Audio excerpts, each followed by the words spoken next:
All right, hello, Shakira Jervis, and I have some of my colleagues here. If you just turn around and wave for me, we have Miss Andrews, Miss Anderson, and Sergeant Allen. All right, first I'm gonna give you guys a handout, just a quick reference handout about Nearpod.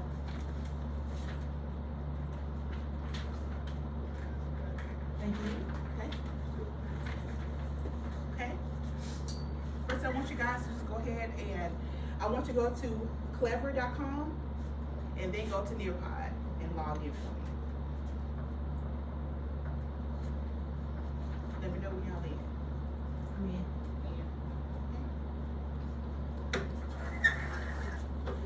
Sergeant Alley, need some assistance? No, we're just supposed to Wi-Fi. Okay. Sorry about that. Alright, so while he is getting in, I just want to ask a question. How many of you have heard of or used Nearpod before? Okay, so Ms. Anderson, have you heard of it or you used it before? Heard of it. Heard of it. What about you, Miss? Heard of it. Heard of it? Sergeant, have you used Nearpod before? And I used it on. Okay. So what Nearpod is, it's pretty much like an interactive platform that kind of enhances teaching with multimedia. You can also do tests on it, and it has a lot of different student engagement tools. So it's a good resource to use opposed to just the basic, just lecturing and just worksheets and stuff like that. All right, so you also can use it with Google Slides, PowerPoints, PDFs, and you can use it along with Google Classroom if that's something that you're going to use right now. All right, so everybody in? Yes. Okay, so about to get started.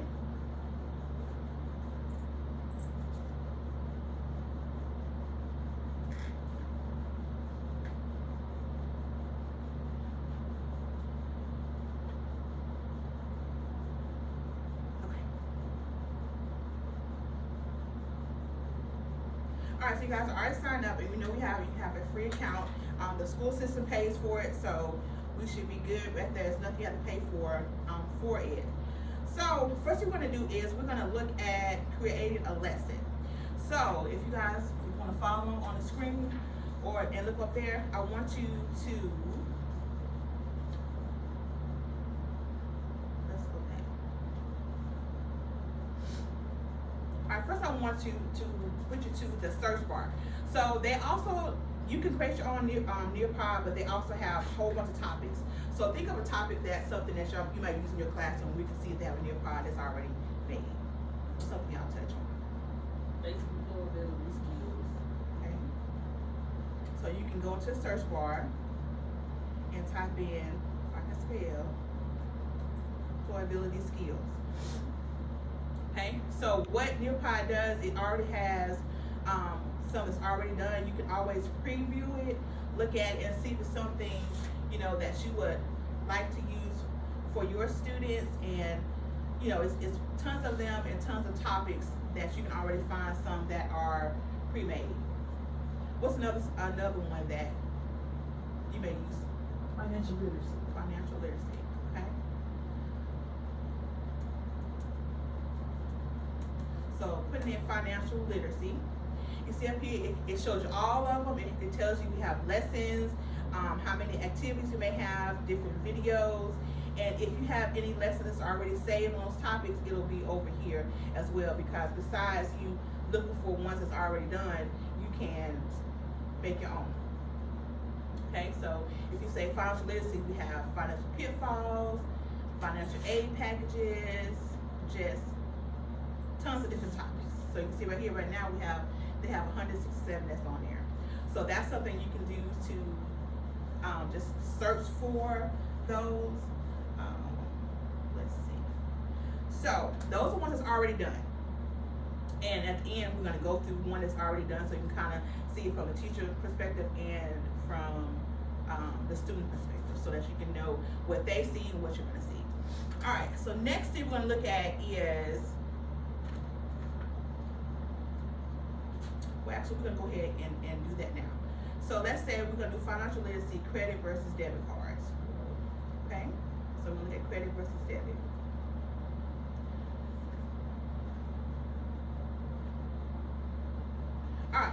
So if you look at the bottom up under here, so right now we already see a video that's there. So right here, this button right here is add to my lessons. So if it's something that you look at, you like, you can add to your lesson so it already be saved there, and you can just go back there and just click on it and it'll take you there. And also, when you're ready to teach, it has this teach button. Click on teach. So right here you have live participation and student pace. So live participation is you doing it live with them, going along with them as they go through it. Student pace, let's say something that you want them to be able to do on their own and go through. You can also assign it and they do it at their own pace. Because some people work quicker than others and faster than others. But what we're gonna do right here is we're gonna do a live participation one really quick. So I'm gonna go to I'm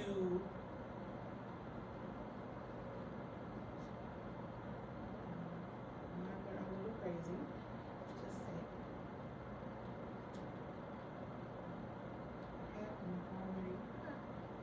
but it's okay. I'll go back to this one.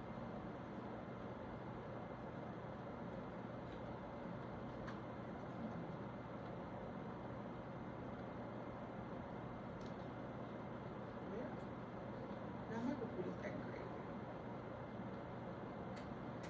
Now, of course, this always happens when you're doing technology, so you just keep going. So let me go back to it real quick.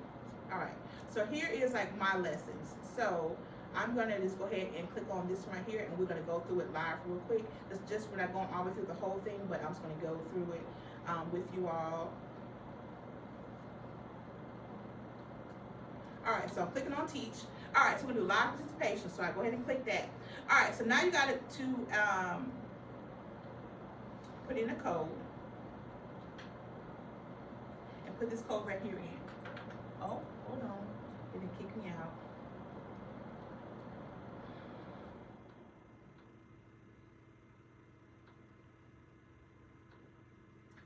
Okay. Do you all see on there where you add the code? Yes. Is it where it say join a lesson? Yes. Okay. Click on join a lesson, and yeah, go ahead and put this code in for me, please. The JTLN8 says join a lesson. Right. I see where it says create one. Create one, where it says join. And that says my lesson, join a lesson. Join a lesson. Right there. Your for orientation, okay? What's the code? JTL 98. JTL 98. Boom. On that lesson. JTLN8. The N8. Letter N and 8. Oh, the one that says Teacher. I'm having a hard okay. L N and the number 8. Okay.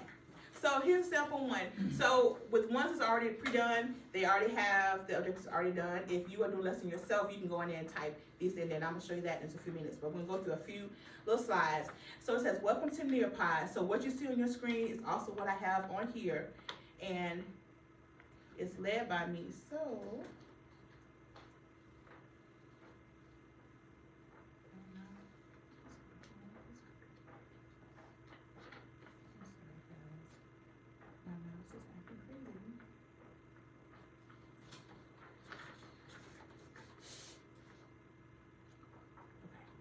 all right, so if you see right here on these circles right here, these are the ones that you can advance the Nearpod.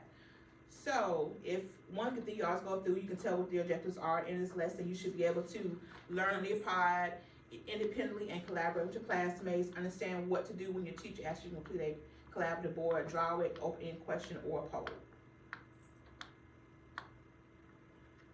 Okay, so collaborative board. One thing that you can do with collaborative board, you can give the students a question and have an answer on there as well. So I'm just gonna click through real quick, and then we're gonna make one real quick as well.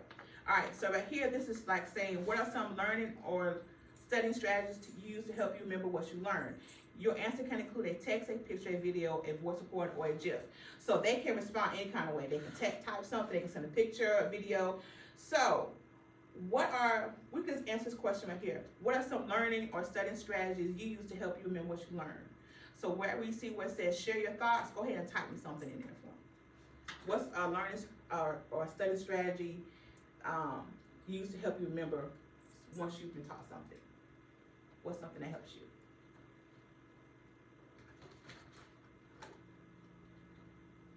And then hit the little blue button with the arrow, and that'll send your message to us.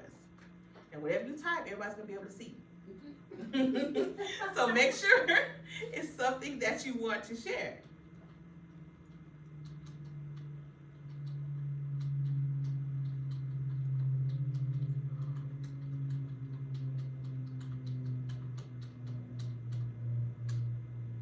Wait a minute. It may be like that too.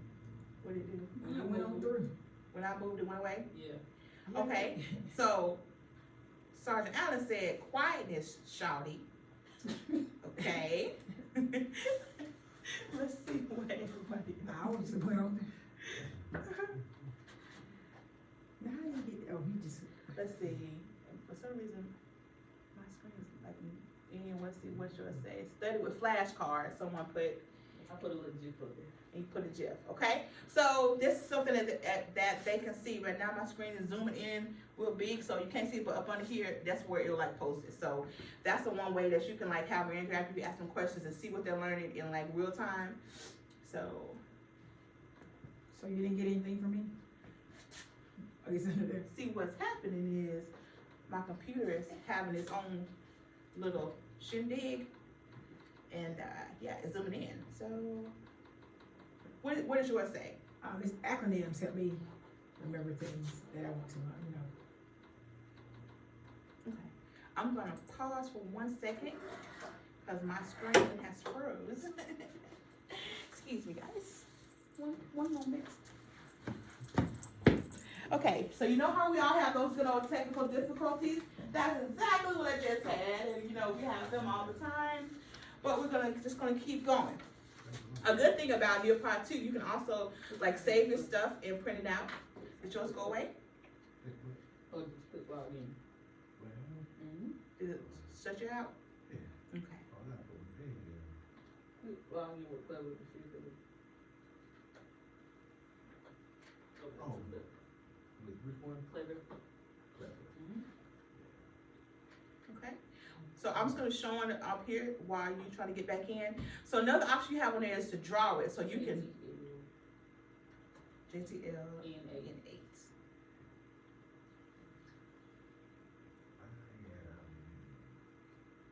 Are you in? No? Just put one.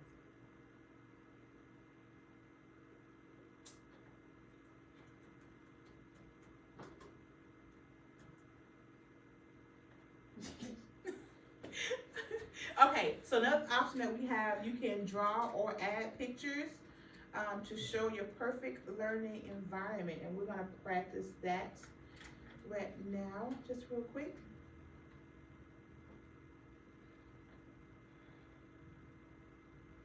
All right, you all see the little piece of paper? You see like a little opening where you can draw something. You see at the bottom where it has like a marker, highlighter. You see the 2 T's for a text box. Mm-hmm. Okay, so I want you to go ahead and just click on the 2 T's for the text box and draw a text box, and I want you to type your name in there. You gotta click on it and it's gonna change your cursor. Add a text box. Yeah, add a text box.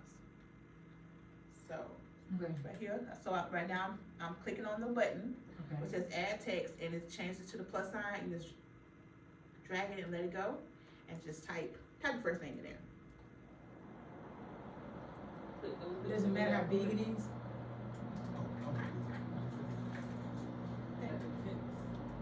Yes.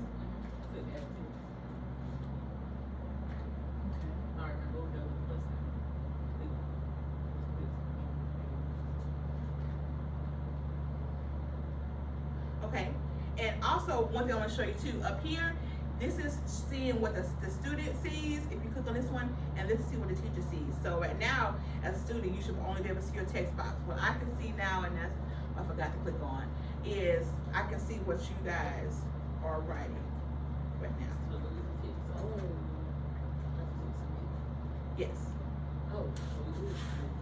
Okay. So Kelly, you want to Okay, put yeah. like shh. And James, here's your fancy signature. Okay, now so. Teresa, you got Teresa typed. and what I Okay, hit? so you guys just drew it as opposed to typing it, or did you change the font What size? you said? I was just gonna say I did both. Okay. Okay, so when I type Teresa, what do I'm in progress, so what do I hit? Hit the submit button. Oh, gotcha. Okay. So let's say if you have the kids and you give them a topic, you want them to draw something, they can do the text box. They can do actually drawing. So let me go back to the student side, see what you see. Let's go ahead and just click on a crayon. And you can also choose the color of the crayons you want and just put your initials. Just draw your initials. Click edit, answer, and then go down. Click edit. Mhm.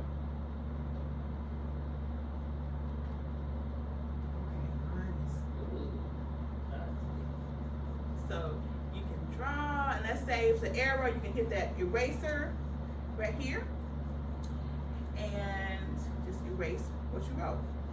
So the good thing about it, once you point to the little bars, it will tell you what it is to do. Okay, so that's just that little area right there. Keep on going. If you want to give them a virtual field trip, you can do that as well. So let's say this is, you enter the virtual reality and pretty much you click on it and you can drag it around and give them a virtual field trip of any type of topic and like that you want want them to go to. And of course it's all different kinds of virtual field trips. You just go in there, you can add the link in there. So that's just some little highlights for that. And I'm about to finish up. I'm just going to show you just how to do a blank one. But I'm going to go through real quick the remainder of this one. So opening question, if you want to give them a question and you want them to answer, you can type the question in there. So like right here, you can say, here's one that says, with the university library you visited in a virtual field trip, be a good learning environment for you, why or why not? So go ahead and just click inside the box where it says ready, enter your answer here. Just say yes or no. So this way you can kind of see if your kids are paying attention to you while you are working, while you're up here teaching, or if they're lollygagging, because it's going to give you their answers. You don't have to wait till you take up their papers. You'll give the answer right away. So right now I'm in student, so if I switch to teacher mode, okay, it says who gave an answer. No answer. Oh, I thought it said. Well, okay, yours says no. Okay. So real time you can see, what the answer is to a question, whatever the question may be. And I'm just gonna click through the last ones real quick. You can also do a poll for your students. If you trying to decide on where you want to go on a field trip, you can add a poll to it and do it. So at the end, it shows you, it will show you like whatever your answers was to the poll, stuff like that. So I just wanted to show you live what one already looks like. And before we leave, I'm going to show you really quickly how to create one yourself. Okay, so I'm going to go back to leave the session. Now, if you leave the session, you can always come back. You can resume it. Let's just say if I wanted to go back to it, I'll go back to teach. Live participation. And you see right here, it shows you when the last time you did it. So like if you have first period, second period, or whoever, you can look at the time frame and see, okay, well, this was second period, so this is the one I need to go back to resume. You don't have to be the same one for everybody. So each class can have their own code. Okay. All right, really quick. So creating a lesson is really simple as well. Alright, so you can create a lesson from scratch. You can upload a lesson. Let's say if you have a lesson somewhere, save on Google Classroom, Google Slides, any of those places, PowerPoint, you can upload the lesson. You can explore the library and just pretty much do it anyway. So I'm just going to click on create a lesson from scratch. And it's going to show you what everything is, and then we'll be done. Alright, so right here, here's your board. So you have, and of course, whenever you create one, if you want to share it with your coworkers or someone else, you can always share it. Once you start making it, you can preview it as you go to kind of see how it's looking. You have your add new button. It's like a quick area where you add a quick slide, upload files, add a quiz, and the main one is add content activities. So once you click on that one, you have all these areas. You have slides, slideshow, PDF, images, audio. You can add videos, 3D videos, simulations. Like here we go with the virtual field trip. If you found one on the topic that you want to do it on, you can insert that there. If you want to insert a quiz or multiple choice, how we did activity where you want them to draw something. Fill in the blanks. So all these right here, you kind of just look around and see what you kind of want to do. If you want to do the poll, collaborative board, opening question, you have a math section. So that's kind of the crash course on Nearpod, kind of showing you where everything is, going through an actual Nearpod. Is there any questions? Is there something that you see that, or do you think that you might want to use Nearpod? Or maybe something that can be used in your classroom? I'll be using this Monday. So long as the student has a laptop, they belong under this, or it has to be a school laptop? As long as they have access to the internet, they can get onto it, because all our students have Clever. So it's a site, it's a website that it's a program that the school has bought. Okay. So in Clever, they can go in there and they can find Nearpod like how we found in there, or they can type in a search and it's gonna pull it up, and they use their school email address to log into it. And they can do this at home. Uh-huh. Okay. They gonna have this on one night. Yeah. So I mean, I like Nearpod, itself, and you can find a lot of topics where it's already done, or even when it's already done, you can still create a copy of it, and you can go in there and edit it to fit yourself. Like you can add your name to it, or something you don't want, you can take it out. So it always will say like create a copy of the original, and then you can edit it from there. So, and I'll just show you that real quick, so that in case you want to do one, to get back to the main menu, I always go to the little symbol up here, and let's say I'm just gonna grab a lesson that I've already did, and I'm gonna hit at the bottom. You see it says edit or preview. Yeah. So you can hit edit, and you're about to edit. So keep a copy of the original, duplicate the lesson before editing it. So if I duplicate it, I'll still have the original, but then I'm gonna put my own little touch on it. So that way, you may not have to start everything from scratch yourself. If it's something you like, you can add and subtract it as you go. Okay? Sweet. All right, well, thank you guys so much. I hope you guys learned something about Nearpod, and hopefully you guys can use it in your classroom, because I actually love Nearpod, and I think it's a good tool. All right, thanks so much, guys. Thank you. Gotta give you a little clap. Thank you.